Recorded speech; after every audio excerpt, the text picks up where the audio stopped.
Kisses her daddy goodbye, another scene from a trucker's life. 18 wheels roll down the road, now just mom and her. 2 weeks he'll return, bringing black-eyed Susans for his girl. Black-eyed Susans, home sweet home, back where he belongs. Susie's soul, driving on, working hard is what he knows. Black-eyed Susans along the road.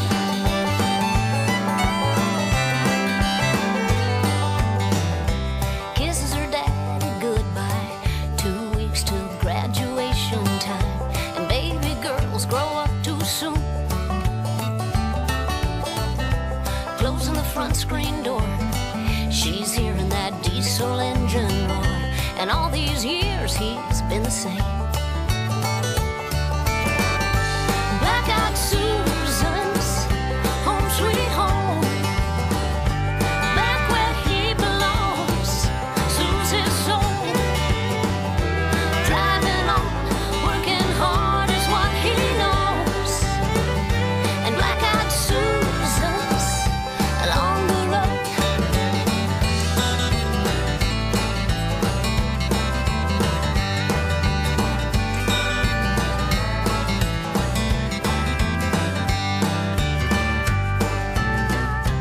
Kisses her daddy goodbye, this day his child becomes a bride. Her love's waiting down the aisle. Just before it's time to go, he gives her what she's always known, a black-eyed Susan for the road. Black-eyed Susans, home sweet home, back where he belongs. Susie's soul, driving on, working hard is what he knows.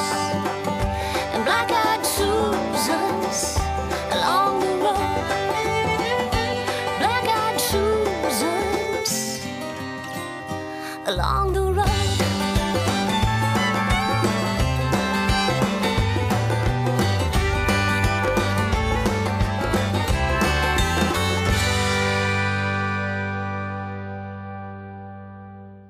This next song is the one we won the competition with. We worked on it for months and months. The Harmony Award competition goes to duos, and then trios are above, so they break it up, and it's between youth and adult too in separate categories. Are you sure it wasn't years and years? No, we worked only months and months, but Well, it was tough felt like on you. years and years. But what we did is we took the third movement of the Grand Canyon Suite, Verdi Grofé's American classical piece for symphony from the 1930s. And the third movement is a very familiar melody, On the Trail, which inspired Dale Evans' first few notes of Happy Trails. The heart of the melody did this. And we did this song in honor of Dale, but also as difficult as we could put it together. So let's have fun with this. From On the Trail. This will be our last song for the duet, and then we'll have Kristen come up and do good stuff. If I mess up, don't hit me or kick me. I hope not. You gonna be stubborn like a mule? Yeah. Hee-haw! Hee-haw! Hee-haw! Mule! He's the stubbornest mule I ever saw. He's tossing his head, he's raising on lead. He's getting me all of a twitter. That ornery critter, he goes Hee-haw! Hee-haw! He must have been born in Arkansas. Don't wanna be led, just wants to be fed. Why he make a fiddle play liberty, liberty, gibberty goes. Hee-haw! Hee-haw! He's hankering for a pitchfork orchestra. His hoofbeats are beating and telling him soon he'll be eating his fill. Clippity clopperty, clippity clop, clippity clopperty, clippity clop, clippity clopperty over the rim of the hill. We're on the trail. The sun is long, the canyon is wide. Hi, hi, hi, hi-oh. We'll sing a song as we ride. We're on the trail. My mule and I, we haven't a care. Hi, hi, hi-oh. My heart is free as the air. Out on the old painted desert, I know a wonderful side where we can build us a fire, where we can spend the night. The sun will rise in the sky, the stars will grow pale. Hi, hi, hi-ho, and we'll be back on the trail.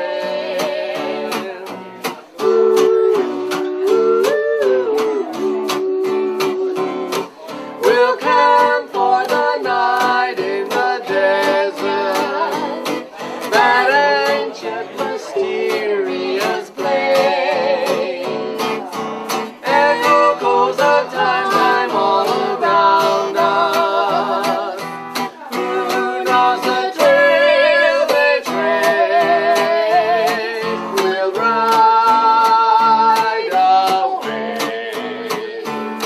along the trail that follows the sun, and hope someday to meet some wonderful one. I'll sleep tonight and dream of her, my wonderful one. On the trail, on the trail, on the trail, on the trail.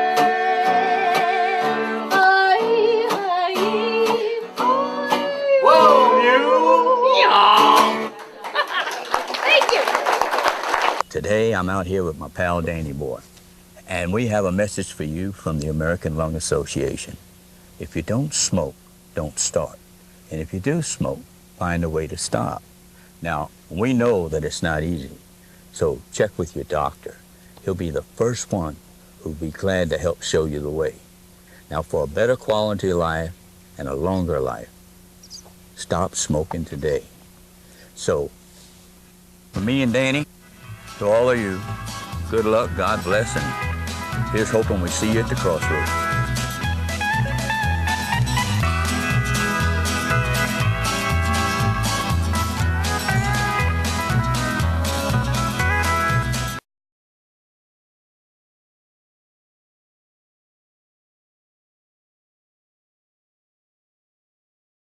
In here with one of my movie heroes, ladies and gentlemen, Mr. Alex Cord.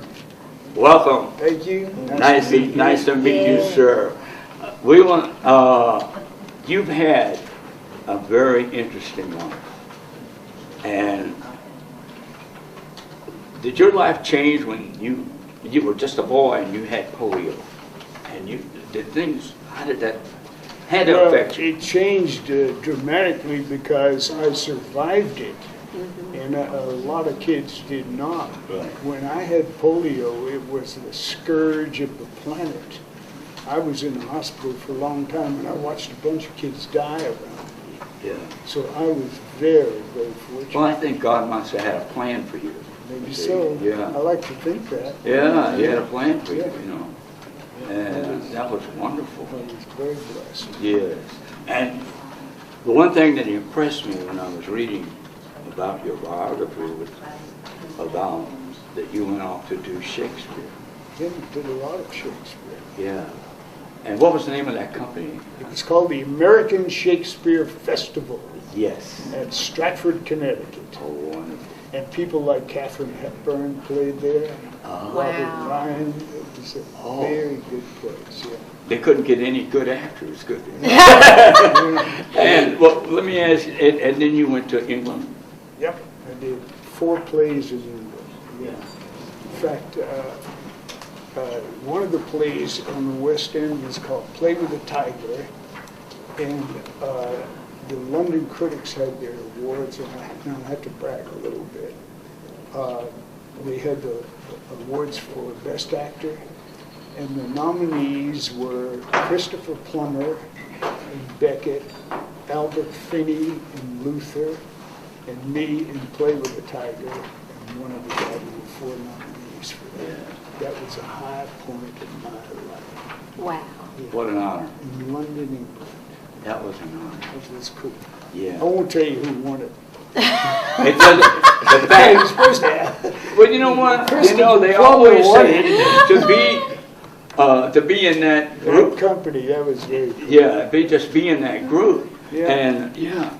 So let's talk about the film world just a little bit. All right. What was your first film? Synanon. It was Synanon. about drug addicts in California. Okay. A place called Synanon House, a real place.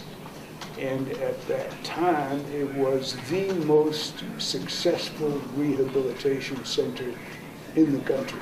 And it was completely run by drug addicts. Wow. There was no one there in authority that was not an ex-drug addict. So it was so successful because the guys that came in there could not, I keep wanting to use the word, I keep wanting to curse. Yeah. They couldn't BS anybody about Yeah, what there you their go. problems Yeah, right. were Because because everybody the guy knew they were it. talking to Right. Can't con the had con. bigger Yeah, problems right. than they did. It was extremely successful, really good movie. And one of my favorite actors, Edmund O'Brien, Yes. was in it. Yes. Eartha Kitt. He did a movie, if you don't mind me saying this, he did a movie with a very good friend of mine, a fellow by the name of Tommy Sands. I don't know if you know Tommy now. Tommy Sands? Yes. The singer. Yes. Yeah. He did a movie called Sing Boy Sing. Oh, And he played Tommy Sands' manager. And Tommy's been a friend of mine since '65. wow. Edmund O'Brien. He did a lot of Shakespeare. Did he? Yeah, I mean, he and I used to scream Shakespeare at each other on a balcony thing. Oh, It was wonderful. a house full of drug addicts. What I was doing here, man. They were Wonderful, insane. wonderful. I wanted to talk to you personally. I wanted to talk to you about one of my favorite films that you did, which was Stagecoach. And you played the John Wayne role. Yeah. Ringo, right? The Ringo Kid. The Ringo Kid. And I wanted to ask you, because I'd come in the middle of a play, took over a play when someone else was doing it, and I was always seen comparing you to this guy or that guy. Were you worried about comparisons to Mr. Wayne? Oh, it was terrifying. You know, about not more than 3 or 4 weeks ago, you know how long ago that film was made? Yes. The New York Times did a whole 1-page article titled "The Man Who Dared to Fill John Wayne's Boots." And they've got my picture in there, and they make all the comparisons about the 2 movies and stuff. That was 3 or 4 weeks ago in the New York Times. Wow. Well, you worked with a lady that I met back in the 60s, Anne Margaret. Yeah. And I met Anne when she was here, and I was doing State Fair with Mr. Pat Boone. And so I did not get to do that play.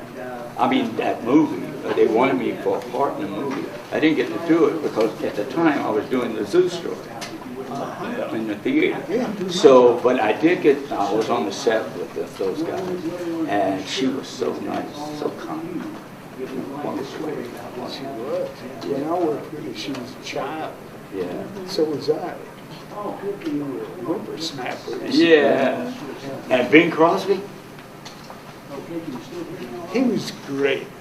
I know, he was wonderful as a drunk. I have a letter from him that he wrote to me after we finished the movie, and he had seen it, and it was very complimentary. And I'm not good at keeping things, stuff like that. And but he was my mother's biggest hero. Oh, Wow. And I got her to meet and have dinner with Bing. And when I showed her that letter, I said, here's a letter from Bing, and it was very complimentary.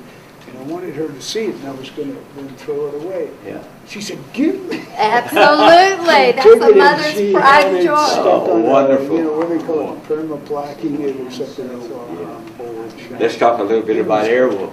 Airwolf, wonderful series. That was fun. How many episodes were made? I don't know, a lot. A lot. I'm not good with numbers Yeah. like that, but it ran for, I think, almost 3 years, Yeah. 2 or 3 years. Very good show. It was a great show. Very good show. I love the patch Yeah. over the eye. It's a And, pain in yeah. the butt. And can we talk a little bit about the book? We have to talk about your book. Okay. What do you think? Well, tell me the inspiration behind it, what Well, the motivation. It's real simple. I lost a young son. That part's hard for me to talk about. And I thought I'd never get over it. And it kind of paralyzed me for a long time. And then one day I woke up and I said, come on, I got to get over this. And I like to write. I've already had written a couple of books before. So I went in and sat down and started to write about him, just with no plan in mind at all, no plot or anything. I just, what do you call it, a stream of consciousness. Yeah. But I wrote about 10 pages, and it felt good to be doing something. So the next day I got up and I read those 10 pages, and I continued. And I wrote another, I think, almost 10 pages. And then about the third or fourth day, I realized that I could turn this into a story. And that's how it started. And the next thing I knew, I had 625 pages. My The writing goodness. took over. Well, Yeah, it the story just took over, when right. I knew so many people in my life, and I started to write about them and stuff. The hard part was editing it. It took, I had to... How many You had to pages? cut out 300 pages. Oh, my It's God. 325. And is this book out now? Yeah, oh yeah, that's it. Yeah, Okay, and the great. cover is done by Buck Taylor. Buck Taylor, our buddy. And Yeah. it has won a prize, a Glyph Award for Best Popular Fiction. Wow. And I'll brag a little more here. This is a quote from Harrison Ford on the cover. I've got a quote from Sylvester Stallone, Ernest Borgnine. Wow. A great writer. Yeah. I'd love to have his talent, is Thomas McGuane. And he says, there are several vivid works. Can you read that? I can't see He's it. got, let her put on her glasses there. That's from a great writer. There are several vivid worlds depicted here, often in ironic contrast, and all part of a story that rolls along forcefully. An extremely readable story. I No think I small know it by feat. heart. Well, she, Yeah, she, well, I can't hardly even see. she's from Mesquite, See, so we no, have I to can hardly overlook see with my own glasses.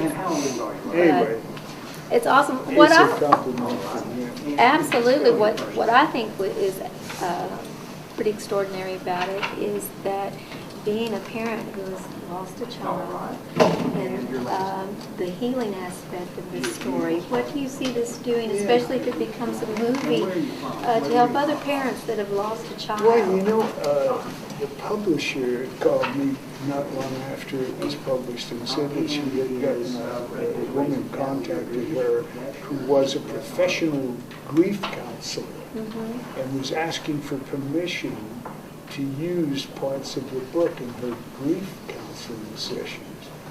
Now, I had no idea that But see, you've touched You so know, many you lives. just don't know. You know, I was just Yeah. telling the story, Yeah. but apparently a lot of people have been very impressed with the way the character deals with the grief that having lost his son. And your So that's son's very name? good. His name is Damien. Damien Zachary. Oh, beautiful name. And there was a wonderful actor called Zachary Scott who played a lot of villains in the 40s, 50s. Yes. And I knew him. He was a Texan. Really? I didn't know he was from Yeah. Texas, yes. And anyway, I named Zachary. It was after Zachary Scott. So Damien is more than likely going to help so many other parents Apparently, yeah. I've had in a this lot- I've gotten that- situation. I've gotten that reaction from a lot of people, yeah.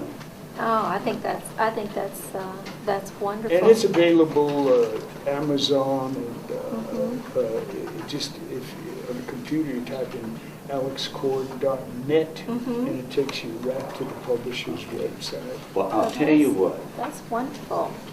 I'm not trying to top your story, but you did a movie, a book, Feather in the, what is it called? In the Rain. In the Rain. Yeah. If my lovely assistant will walk over here, I did a film called Hero in the Rain, and I'd love to present that to you. Thank you. All right. Hope you enjoy it. It's just a local local Dallas independent film, but it's a good movie. Well, I'll be delighted. I can't wait till you get home and put it on the machine. There you go. Hope you I have enjoy a it. couple of questions. Thank you so much, sir. We're looking forward to meeting with your wife and talking about her book. Yes. All right. Thank you. I'm Colin Ray. Within the next 30 seconds, at least 3 children will be physically or sexually abused. We must stop this national tragedy that robs our children of their innocence, their dignity, and often their lives. If you or someone you know are being abused, call Child Help USA National Child Abuse Hotline at 1-800-4A-CHILD. Call is free and confidential 24 hours a day. 1-800-4A-CHILD. You can stop child abuse. This is a song that, Janet got the idea for a song that was a Western swing song and also a yodel song. She said DJs never would play yodeling, but they'll always play the Western swing. So she had her idea and a verse written up and told me and Devin, help me write this swing song. And so the three of us came up with a song called Yodel Western Swing. Oh! She fell in love with Western swing. She was just a singing teen. And it was back in Grandpa's day. But she was learning how to play. Wheels and cooling on the stage, and yodelers were all the rage. But no one had a clue this little got the yodel too. Little yodel lady, show us what you got. Let us hear a yodel. Come on, give it a shot. Little yodel lady.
I'm Jim, this is Pam. That's right. right. That's who we are. And you want to introduce this lovely lady? Yes, we just had a great interview with her husband, Mr. Alex Cord, and this is his wife, Susanna Cord. Welcome to the show. Thank you. Nice to meet you so much.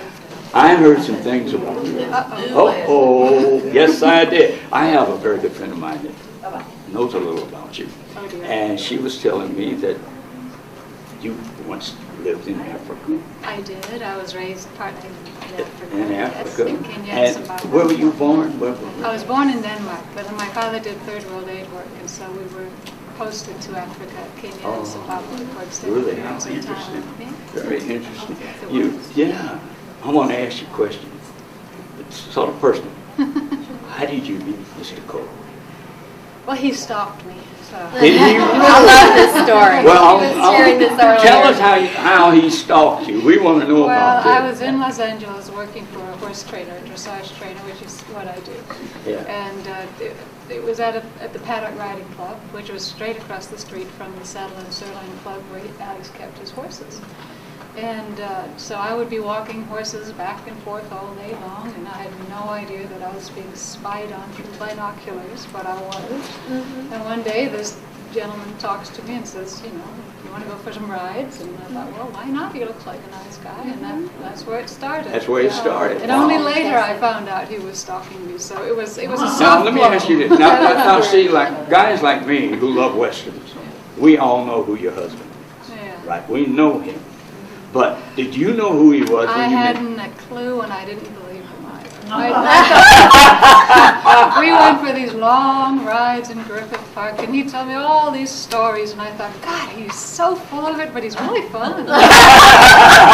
But then after a few weeks, I started meeting his friends, and they said, hey, did you tell about the time we did? I said, what? And then I started to find out he wasn't lying. He was just somebody really lived life. Yeah, he really did it, Yeah, he really did. Well, I'll tell you what, let's do. Let's talk about this wonderful children's book, which what I understand is a children's book, but it's good for all ages. Yes, Even it is. Pam. Even yeah. Even Pam, right. I've had quite a few mothers and grandmothers buy it for their grandkids, and they come back and get one for themselves. Wonderful. Yes, and I've also been getting feedback from, and this I had no idea. It's sort of like Alex with his book with the grief counselors. This book, I get feedback from child therapists, counselors, people working with abused kids, kids with autism, and they're coming with this incredible feedback on how this book is affecting these kids. And that was just bonus for me. I had no of course, idea. of course. I just came up with a story for my niece, and kind of went from there. Yeah. And so, how long has this book been out? It's been out just over a year. Just over a year? Yeah. And it's selling well, and I'm having a lot of fun with it. Going out and reading it to kids. Yeah. Is this also on Amazon? Like Yes, it's on Amazon, Borders, and of course the website, FenellaFairy.com. Yeah. And then the last 6 months I've had the great pleasure of working with Dave Alexander. We've been recording it in the Now, studio. we've heard of him. Have you? Yes, we have. And in fact, we've heard stories we can't tell. No, I'm kidding. I want to hear. I need some dirt on this. No, guy. actually, really, Ken Farmer was talking. They were talking about he did the music for a movie that he did. He does incredible music, Yes. and he has illustrated this book in music for me. Yeah, It's wonderful. absolutely beautiful. Wonderful. Yeah, so the CD will be out soon. So all you guys sort of help each other out here a little bit. Yeah, we just happen to be almost neighbors. It's very convenient. Yeah. Well, I didn't get to ask your husband this, so I'll ask you. Sure. What brought y'all to Texas? Well, we wanted to get out of Los Angeles. I did too. Yeah, and we're both horse people. Yeah. And Alex had spent a lot of time in Texas, and has a lot of friends here. Yeah. And we just started looking, and then Alex's good friend Larry Mahan called us one day and said, I think I found you a place, and we fell in love with it right off the bat. So that was almost 8-9 years ago now. Yeah. Wow. So it was just looking for a nice country lifestyle. Yeah, it's wonderful. So And you're you're still- enjoying Texas? Yeah, and you're still doing your horse Oh, training absolutely. here Oh. as well. Yeah. And if somebody wanted to get in contact with you concerning the horse training and that sort of thing, You is go there to a my website. You have a website for that? SusannaCord.com or torchlighttraining.net. Okay. Same website. Okay. Yeah. That's Oh, wow. awesome. Okay. And your mom was also involved. She was also a horsewoman. Which has got you involved. And as we were talking about, like with your husband with having polio and so forth, there's a lot of people that don't know how therapeutic horses are for children that are having problems with walking and this type of thing. And I've known of some groups where they put these children on horses, and the rhythm of the horses helps to rehabilitate them to where they can walk and that type of thing. Horses have an incredible healing ability, both physically, spiritually, emotionally, mentally, and they're used extensively in all kinds of programs. And one of the things, the physical thing, is that the kids' balance improves because they have to be able to balance up there. The walking of the horse mimics the movement of a child or a person walking in the hips, so that they get to strengthen and develop that.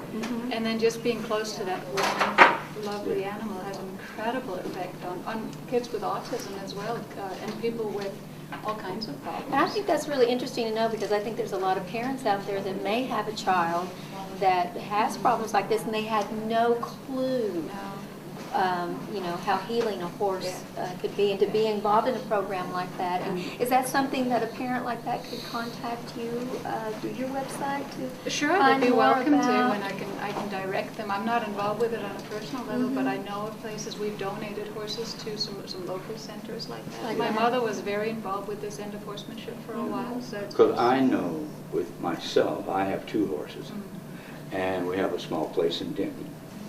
And I know that whenever I'm having a bad day working with Pam, I can always go to the ranch and hang out with my horse, Danny Boy, and Becca. And my day is okay. It's all better now. We want to thank you so much, y'all taking time to come visit with us. All right, and welcome back to Crossroads Live. My name is Jim Hoffmeyer, and I have the honor of sitting here with Mr. Alex Cord, who I interviewed a couple of years back when he had out his, I believe, first book. Well, it was actually my second published book. Second, all right. And it was a story that you said that was inspired by the loss of a son. That's true, yeah. I did. I lost a young son, and it was a devastating experience. And I like to write, so I think he visited me one day in spirit form and inspired me to write this story. Right. A Feather in the Rain is the name of it. And as it turns out, it just recently has surfaced in Hollywood, and there's a lot of interest in it right now by 4 or 5 guys back there who are convinced, as I am and have been all along, that it should be a movie. Harrison Ford was one of the people who endorsed it. In fact, there's a quote on the cover of the book from Harrison. I've gotten some really good people that have loved it. Sylvester Stallone endorsed it, Ernie Borgnine, some great writers, Thomas McGuane wrote a wonderful comment about it. So now I'm writing the screenplay for it. Wonderful. Because these guys back in California need a screenplay. You know, nobody will read a book there unless you're, a #1 big-selling published author. So, but you need to have a screenplay. So I just started the screenplay about 3 weeks ago, and we're getting a nice little bit of background music here. Wonderful music in the background. Yeah, so that's not bad. Yeah. It's free, and they said that they need to have a screenplay. So I started about 3 weeks ago, and I'm more than halfway through it. So I'll have the whole screenplay for A Feather in the Rain finished in another 3 weeks at the most. Well, how much difference is it for you to write from book form to screenplay form? Yeah, well, that's a good question, Jim. It's very different. First of all, you know, as a novelist, you paint the pictures with words. Yes. In a screenplay, the camera is going to show what you describe in a novel. So you want to minimize description in a screenplay. You know, you don't describe all the furniture or exactly what everybody's wearing. Yeah. Because the camera is going to show that. So you need to get right to the dialogue and the emotional stuff. And there's a very specific form. And first of all, a screenplay cannot be any longer than 120 pages. So if it's 120, if you write a screenplay and you've got 122 pages, you better go back and get rid of those 2 pages. Really? Because they're going right by that. They'll just, you know, they start to get worried right away. As soon as they see that it's more than 120 pages, they don't want to mess with it. First of all, it smacks of amateurism.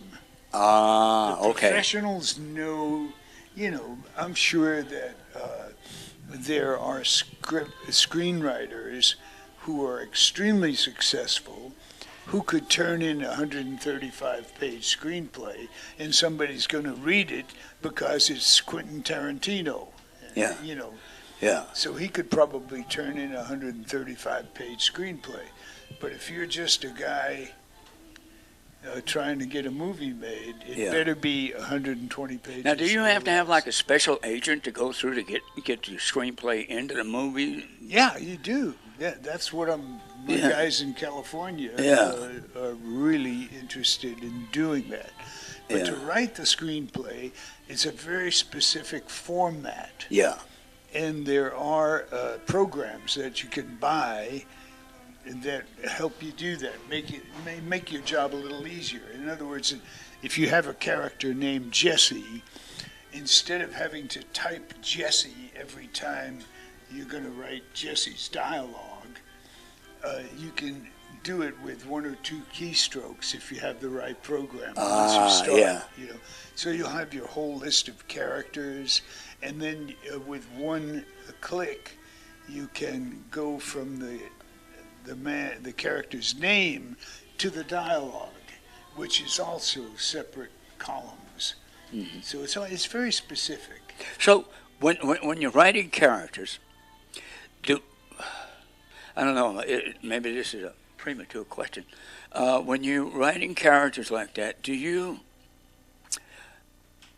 write a scene or something that then you find out later it may not work on screen?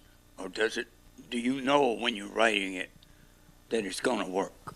Well, I think if I think it takes a lot of confidence to write anything. Right. As well as ability. But you've got to believe in what you've created. Yeah.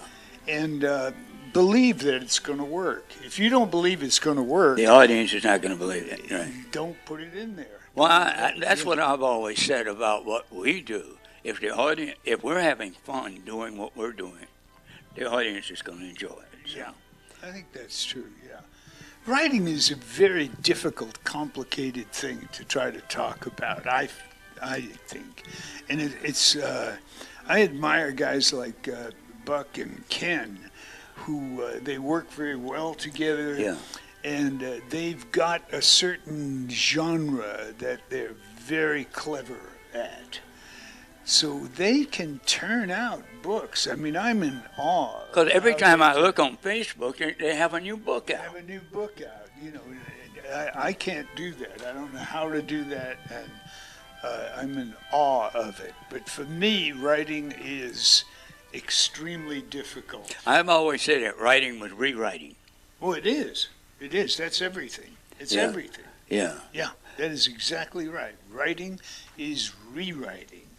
I write a first draft of a novel, might take me a year, then at least another 6 months to rewrite it. Wow. Well, just polishing, you know. You want to get your thoughts and your feelings and your plot out there. Once you've got it all down, you've got the beginning, the middle, and the end, then you have to start again from the beginning and find anything that does not drive the story forward or develop a character deeper, you got to get rid of it. Yeah. And it's so easy to fall in love with stuff that Yeah. you write, and very difficult to be harsh about cutting it. Yeah. Yeah. Because it's like one of your children, you know. Yeah, It becomes like yeah, one of your it's- children. Yeah, it's just, you know, Yeah. even a line or something that you fall in love with, you know, and think, I got to cut It that doesn't out. work. It doesn't- Yeah. I don't need It doesn't work. You know, I'll tell you what we're going to do. If it's okay, if you can stay a little bit longer, we're going to take a quick break, and we'll come right back, and we're going to talk to him about his second book, the third book, I guess, that's coming out, and get the title and find out all about it and what was the inspiration behind it. And so we'll be right back on Crossroads Live.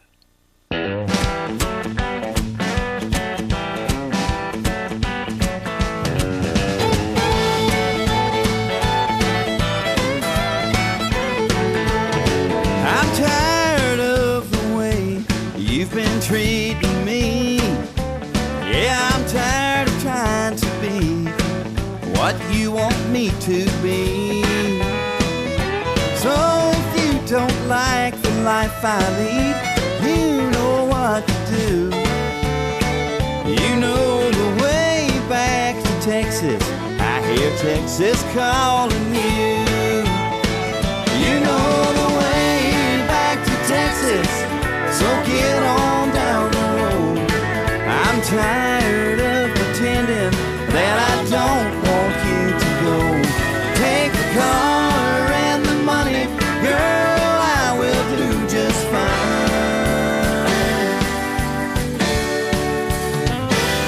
Sooner you get back to Texas, sooner you'll be off my mind. I've tried and I've tried to be good to you, but I just can't seem to do the things you want me to do. So if you're not happy here, honey, there's the door. You know the way back to Texas, I can't stand it anymore. You know the way back to Texas, so get on down the road. I'm tired of pretending that I don't want you to go. Take the car and the money, girl, I will do just fine.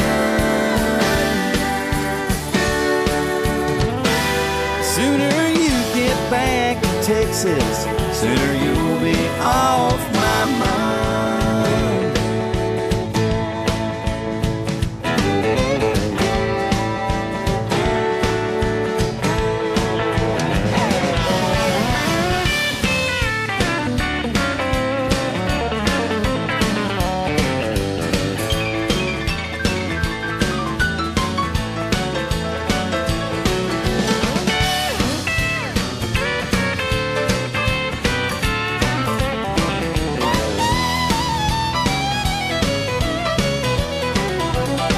Oh, take the car and the money, girl, I will do just fine. Sooner you get back to Texas, sooner you'll be off my mind. The sooner you get back to Texas, sooner you'll be off my mind.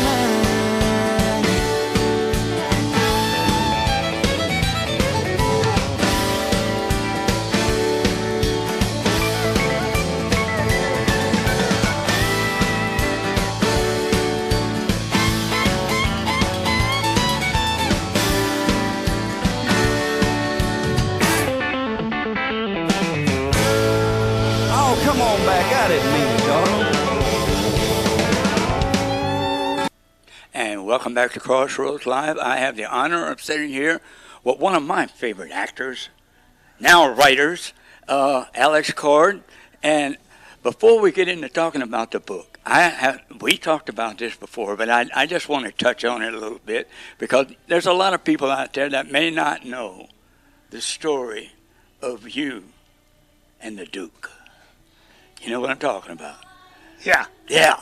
And you did this wonderful movie, which I thought you did a great job in the movie.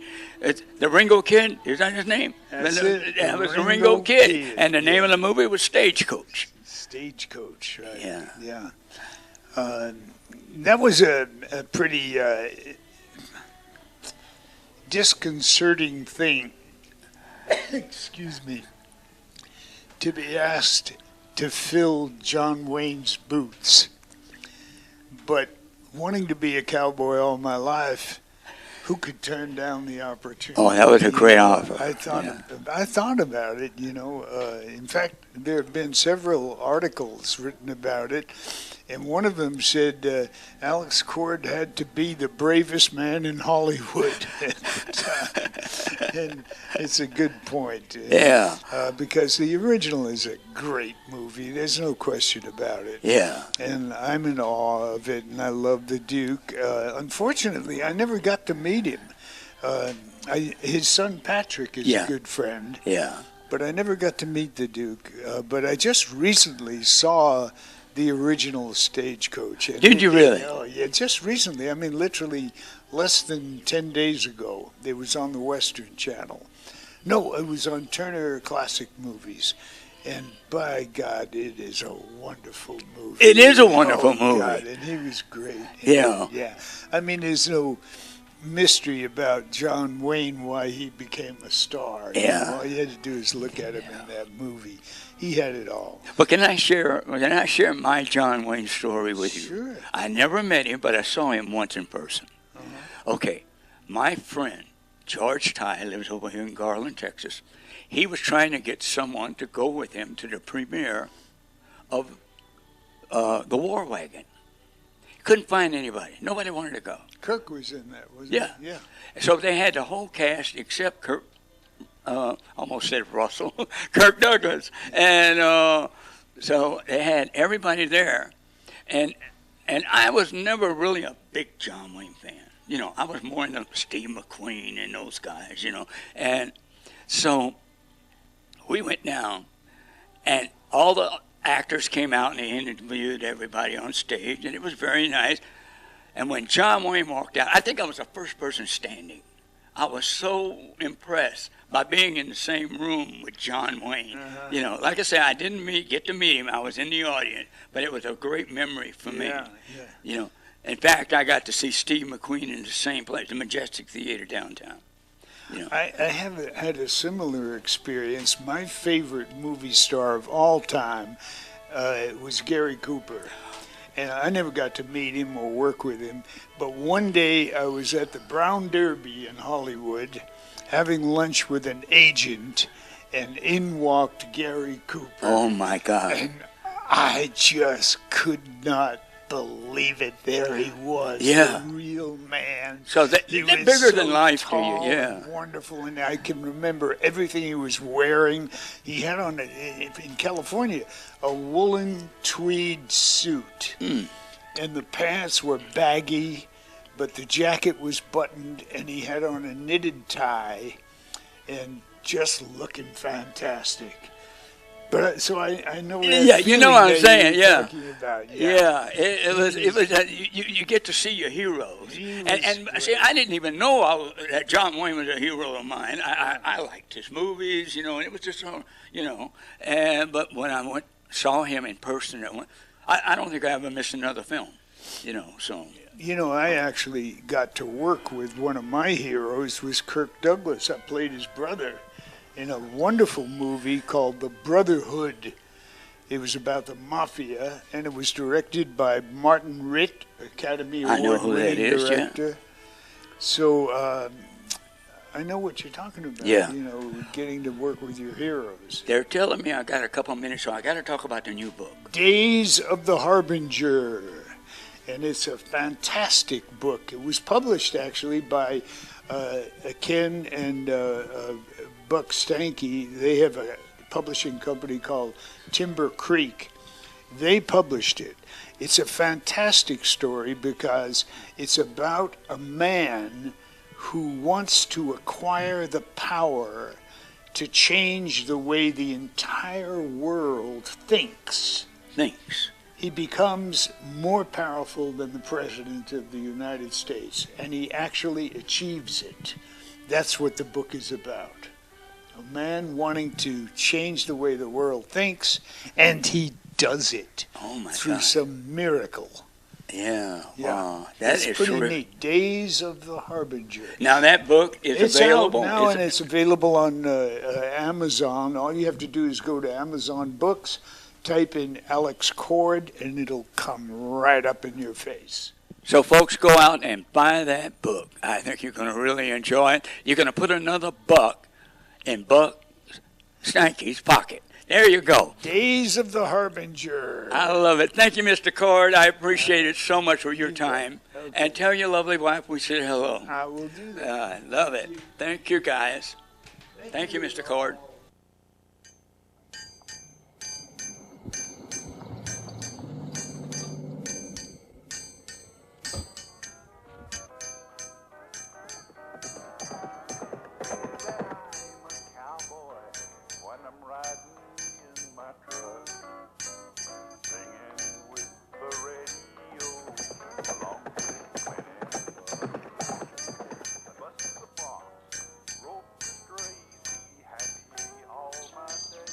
Bill, what are you doing? Just thinking. What are you thinking? You know what's wrong with guys like us? No, what? We were born 100 years too late.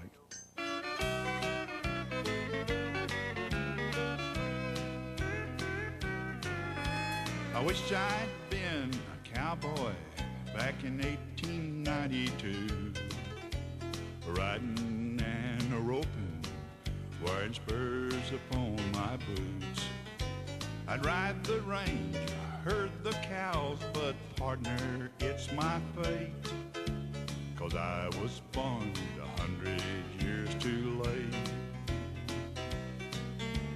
100 years too late, Lord, 100 years too late. Would have been a cowboy then, that would have been just great. Punching cows with my old horse, giving my old rope a toss. Yep, I was born 100 years too late.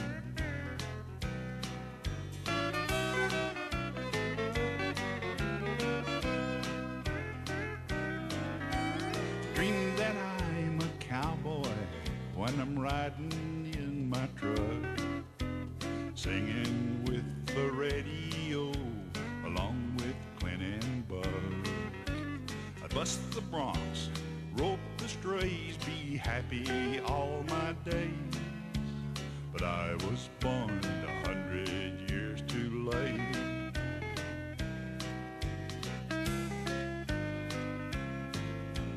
I guess I must be happy with a regular job for me, working days from 9 to 5 to feed my family.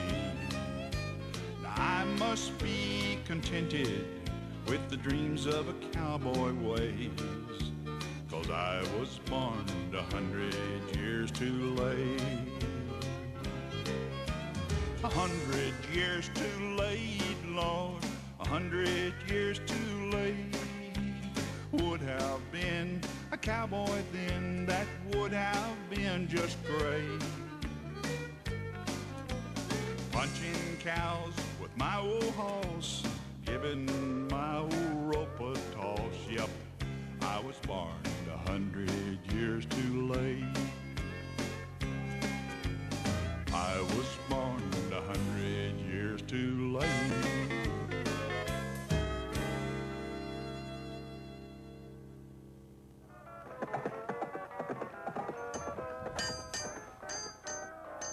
Bill, it's time to go.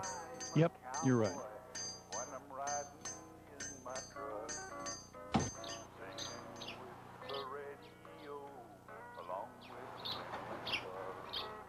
Load up. Load up.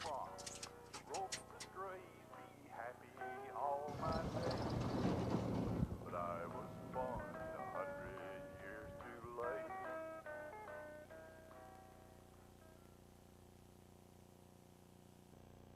All right. Very good job.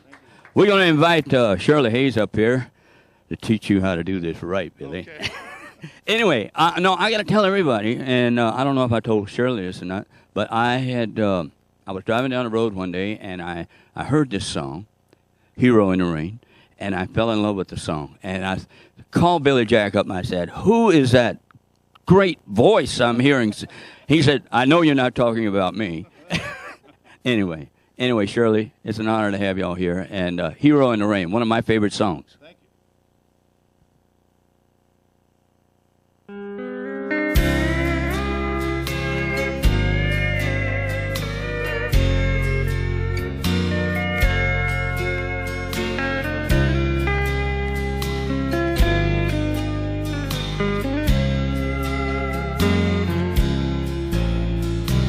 You think you owe for all these years of happiness.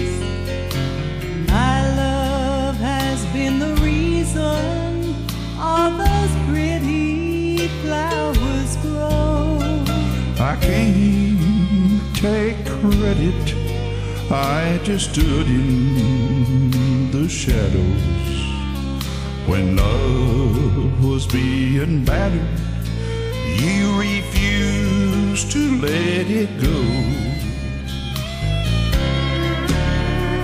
I Don't know the times you were the first to say I'm sorry and came to me with all your love and eased the pain.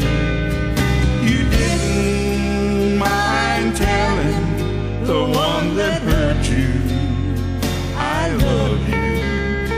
Each time you rescued me and were the hero in the rain.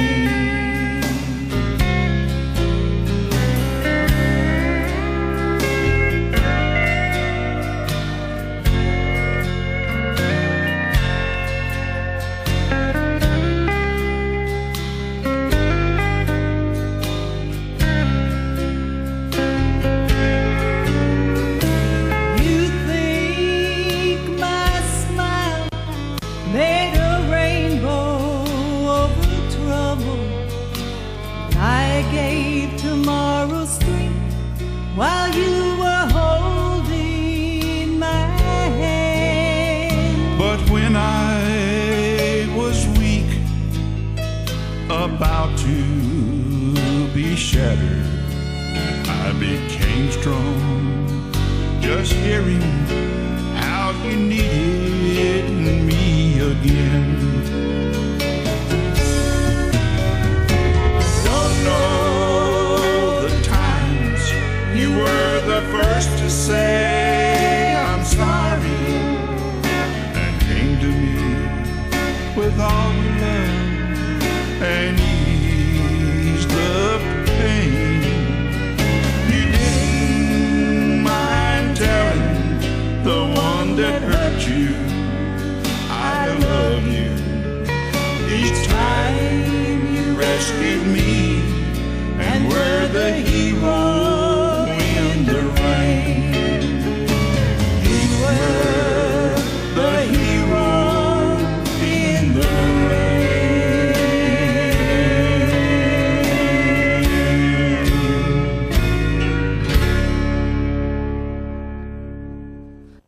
So, till we meet again, good luck, God bless, and we'll see you at the Crossroads. Let's go, Dan.